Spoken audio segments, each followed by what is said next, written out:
अस्सलाम वालेकुम दोस्तों, जैसे कि आप लोगों को मालूम है मुफ्ती सलमान अजहरी साहब जूनागढ़ में आए हुए थे।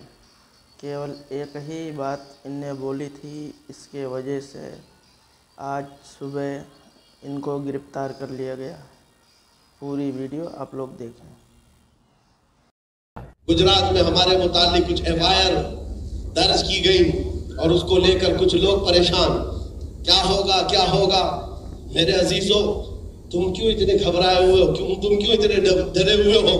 हमने तो सर जब ओखली में रख ही दिया है तो मुसल से डरना क्या है?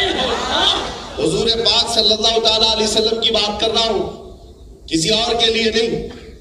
लोगों को ये आज हमारी तकरीर से निकाल करके मसाले लगा करके यूट्यूबर जो है फैलाते रहते हैं, इन्होंने ये किया, इन्होंने वो कहा, इन्होंने वो किया, इन्होंने ये कहा, ये भड़काऊ भाषण। तुम खुद ही भड़क रहे हो, हम नहीं भड़का रहे। मैं अगर आपके सामने कहूं मियां मशहूर शेर है, कुछ देर की खामोशी है, मैं आपको कह रहा, अरे पूरा सुन तो लो, पूरा सुन लो।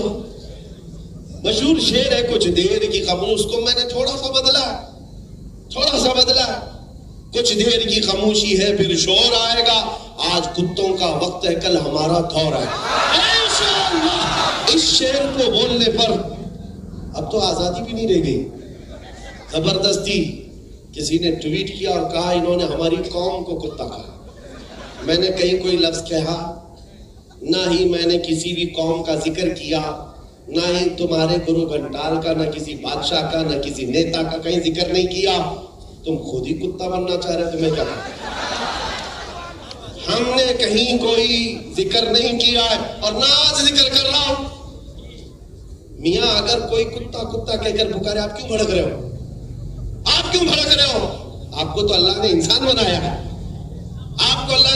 बनाया है, इसलिए मेरे अजीजों, ये जो माहौल बनाया गया है डर और खौफ का, मैं ये चाहता हूं कि इश्क मुस्तफा जिसके सीने में आए, सबसे पहला असर ये दिखाता है इश्क में बेखौफ होकर जिए, बेखौफ होकर जीना चाहता है।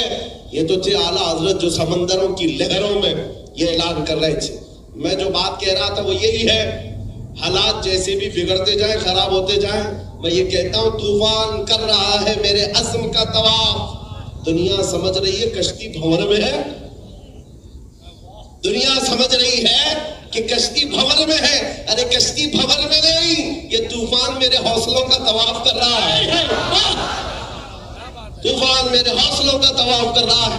वो इमाम इश्क व मोहब्बत था जो समंदरों की लहरों में और मौजों में भी बेखौफ होकर जीता रहा, और वो जहाज बगैर डूबे जिद्दा के साहल पर लग ही गया।